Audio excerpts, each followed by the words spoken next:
নমস্কার, কেমন আছেন সবাই? ঝাড়খণ্ড গৃহবধূ ব্লগে আপনাদের স্বাগত জানাই। আজকে আমি দুটি রেসিপি আপনাদের সাথে শেয়ার করব। সেটি হলো একটা পনির চিলি আর একটি হলো পেঁয়াজ ভারবা। আপনারা দেখবেন যে আমি কেমন করে বানাচ্ছি আর কি কি মশলা দিচ্ছি, সবটাই আমি আপনাদের সাথে শেয়ার করব। কটি পেঁয়াজ আমি নিয়েছি আর একটা ছাড়িয়েও রেখেছি। এগুলো সব আমি ওই পেঁয়াজ ভরাতে ইউজ করব। হিন্দিতে ভারবা বলে আর বাংলায় আমরা বলি ভরা। তো আমি আপনাকে দেখাবো যে কেমন করে বানাচ্ছি। এটি একটি রাজস্থানি খাবার হচ্ছে। পেঁয়াজ ভরা বানানোর জন্য এই যে আমি চপ করা পেঁয়াজ রেখেছি, রসুন রেখেছি চপ করে, এটা হলো বাদাম ডাস্ট করে রেখেছি, এটা তেঁতুল, টমেটো চপার দিয়েই করে নিয়েছি, ধনে জিরে গুঁড়ো, লঙ্কা গুঁড়ো আর নুন। ব্যাস এতটুকুই লাগবে সামগ্রী আমার পেঁয়াজ ভরা বানানোর জন্য। এটার মধ্যে আমি পেঁয়াজ, রসুন আর যেই মশলাগুলো আমি দেখালাম সেগুলো সব দিয়ে দিলাম আর বাদাম গুঁড়ি। এগুলো দিয়ে আমি একটুখানি হালকা টমেটো এই তেঁতুলের পিউরিটা দিয়ে দেব, দিয়ে এটাকে মেখে পেঁয়াজের ভেতরে এটাকে আমি একটু একটু করে ভরে নেব।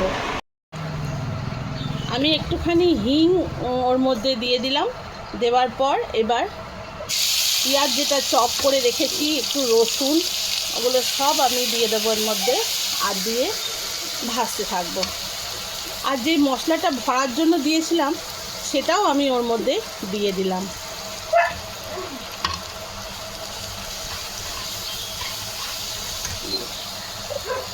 একটু জল দিয়ে দিচ্ছি যাতে মশলাগুলো পুড়ে না যায়।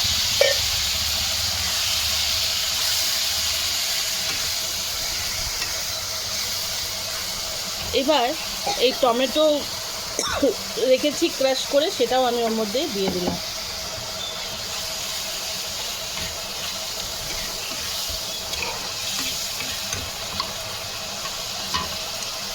এটা ভালো করে ভাজা হয়ে যাক, যখন ওই থেকে তেল ছেড়ে দেবে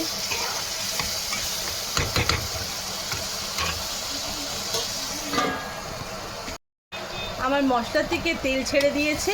এবার আমি এই পেঁয়াজগুলো যেগুলো ভরে রেখেছি সেগুলোকে সব একটি একটি করে আমি এর ভেতরে বসিয়ে দেব।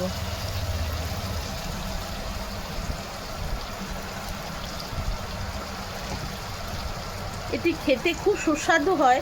যেদিন ধরুন আপনার কাছে কোনো তরকারি নেই, কোনো কিছু নেই, তো আপনি এই পেঁয়াজের এই ভরার রেসিপিটা বানাতে পারেন। এটাও রুটি, পরোটা দিয়ে খুব ভালো লাগে খেতে। কখনো বানিয়ে দেখবেন। আমার পেঁয়াজ ভরা রেডি হয়ে গেছে। আমি এর মধ্যে একটু হালকা মিষ্টি দিয়ে দিলাম। টকটাকে একটুখানি যে তেঁতুলের পিউরিটা ছিল ওটা আমি ওর মধ্যে দিয়ে দিয়েছিলাম, সেটা আমি দেখাতে ভুলে গেছি। তো টমেটো পিউরিটা আমি এর মধ্যে দিয়ে দিয়েছি আর হালকা মিষ্টি দিলাম টকটাকে ব্যালেন্স করার জন্য। আর আমি একটু কসুরি মেথি ছড়িয়ে দিলাম।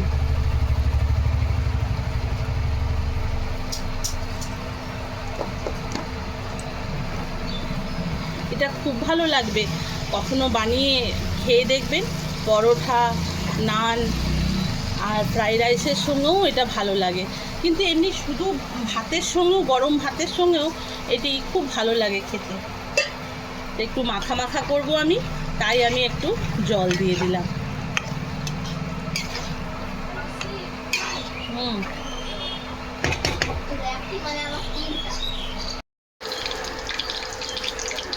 চিলি পনিরের জন্য আমি পনিরটি আগে মশলা দিয়ে ম্যারিনেট করে রেখেছি। রসুন, আদা, কাঁচা লঙ্কা, একটু কসুরি লাল মির্চও দিয়েছি, দিয়ে আমি এটা ম্যারিনেট করে কিছুক্ষণ রেখে দিয়েছিলাম, আধা ঘন্টা মতো।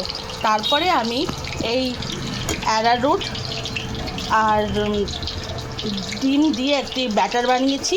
এর মধ্যে আমি এগুলোকে ডুবিয়ে ডুবিয়ে ডিপ ফ্রাই করছি। এই দেখুন, ডিপ ফ্রাই করছি। আর এটার জন্য যেটি লাগবে, এটা হলো পেঁয়াজ বড় বড় করে 4 টুকরো করে নিয়েছি, সিমলা মির্চ আর আদা রসুন কুচি, এগুলো সব এই পনিরের রেসিপিটিতে লাগবে। আমি আস্তে আস্তে দেখাতে থাকবো যে এটা কী করে আমি বানাচ্ছি। পনিরগুলো আমার সব ভাজা হয়ে গেছে। আমি এখানে কড়াইতে তেল দিয়ে আর শিমলা মির্চ, পেঁয়াজ, আদা আর রসুন সব ভাজতে বসিয়ে দিয়েছি। ভাজা হয়ে গেলে এটিতে সস দেবো। একে একে আমি এটার মধ্যে সস দিয়ে দেবো। এই যে টমেটো সস,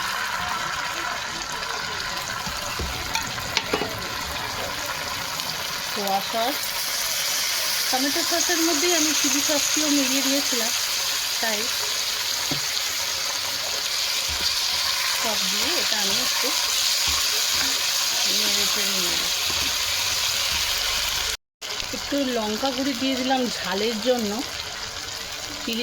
চিলি পনির তো, তাই জন্য একটু ঝাল না হলে ভালো লাগবে না। এবার আমি একটি অ্যারারুট গোলা জল বানিয়ে রেখেছি, সেগুলো আমি এর মধ্যে দিয়ে দিলাম। এবার জল দিয়ে আমি এটাকে হালকা ফুটতে দেবো।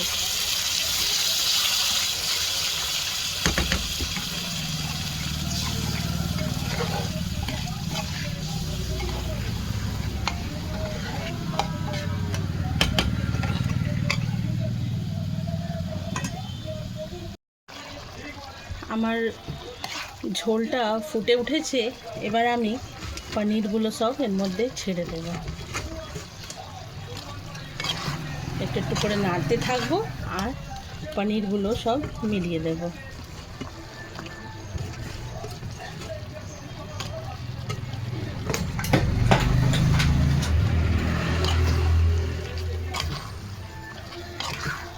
এই পনির চিলিটা পরোটা, নান, রাইস, ফ্রাইড রাইসের সঙ্গে খুব ভালো লাগে খেতে। কখনো বানিয়ে দেখবেন। আমার পনির চিলি রেডি। দেখুন কেমন সুন্দর হয়েছে দেখতে। এটি বাড়িতে নিশ্চয়ই একবার চেষ্টা করবেন এটি বানাবার, আর বানাবার পর খেয়ে বলবেন আমাকে কেমন হয়েছে এটি। আর ভিডিওটি আজকে আমি এখানেই শেষ করছি। ভালো থাকবেন, সুস্থ থাকবেন আর সাবধানে থাকবেন।